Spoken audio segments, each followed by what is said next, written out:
చక్రవర్తి గారు. Thank you so much Srinivas Mouli గారు. Super అండి. అందరికీ నమస్కారం. విజయాన్ని సెలబ్రేట్ చేసుకోవటం ఎప్పుడూ ఆనందంగానే ఉంటుంది.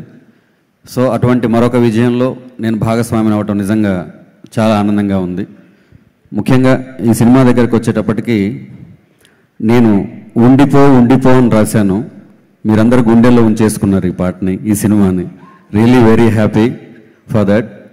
యాక్చువల్లీ ఈ సినిమా ప్రయాణం అంతా చూస్తే తెలుగు భాష, తెలుగు సాహిత్యం 10,000 పదాల సుసంపన్నమైనటువంటి భాష. కారణాంతరాల వల్ల కావచ్చు, కాలక్రమేణా కావచ్చు, అది 200 పదాల మధ్యలో ఇరుక్కొని పోయింది. వాటి చుట్టూ మన అంచనాల గోడలు కట్టేసుకున్నాం, కోటలు కట్టేసుకున్నాం. ఆ కోటలు బద్దలు కొట్టడానికి ఒక హోప్ కావాలి, ఆ కోటలు బద్దలు కొట్టడానికి ఒక ధైర్యం కావాలి. సాహిత్యంలో కానీ ప్రయత్నంలో కానీ ఆ కోటలు బద్దలు కొట్టినటువంటి సుజిత్ గారికి, అదేవిధంగా మన పవన్ కళ్యాణ్ గారికి, అదేవిధంగా తమన్ గారికి నిజంగా హృదయపూర్వకమైనటువంటి కృతజ్ఞతలు. అంటే ఈ సినిమాలో ఇందాక విశ్వ గారు చెప్పినట్లు ప్రతి ఒక్కళ్ళు ఏదో ఒక కొత్త పదం, కొత్త భాష, కొత్త ప్రయత్నం. మనకి శ్రీనాథుల వారు అంటారు, ఉచ్చారణయతి కయ్యాణీం వాచాం హృదయహర్షిణీం అని. అలాంటి ఒక ప్రయత్నం చేయగలిగాం.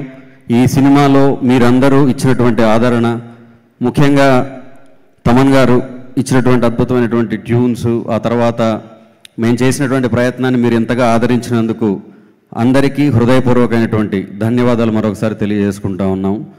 బయట అందరూ చెప్పినట్టే ఈ సినిమా లాంగ్ లీవ్ ఉంటుంది. ఎందుకంటే మనం ఇంతకు ముందు చూసాం, చరిత్ర చూసాం, భవిష్యత్తు చూస్తాం.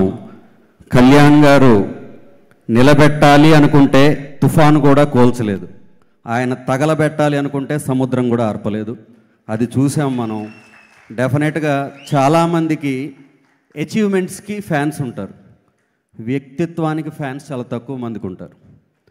దశావతారాలు ఎత్తినప్పుడు శ్రీ మహావిష్ణువుకి అన్ని అవతారాల్లో ఆయన అచీవ్మెంట్స్కి ఫ్యాన్స్ ఉన్నారు, ఒక్క రామావతారంలోనే ఆయన వ్యక్తిత్వానికి ఫ్యాన్స్ ఉన్నారు. అటువంటి అరుదైన వ్యక్తిత్వం పవన్ కళ్యాణ్ గారు. వారి వ్యక్తిత్వానికి ఇక్కడ ఫ్యాన్స్ ఉన్నారు. వారి వ్యక్తిత్వం ఎలాగైతే జయకేతనమై ఎగసిందో అదేవిధంగా మునుముందు కూడా ఇదే విధంగా తెలుగు సినిమా ఖ్యాతిని, విఖ్యాతిని, తెలుగు వాళ్ళ ఖ్యాతిని, విఖ్యాతిని వారు పెంచుకుంటూ మునుముందుకు ఇలా పోవాలని చెప్పేసి ఆ దుర్గామాతను ప్రార్థిస్తూ మనస్ఫూర్తిగా నాకు ఈ అవకాశం ఇచ్చిన ప్రతి ఒక్కరికి పేరు పేరున thank you so much Kalyan Chakravarthi గారు.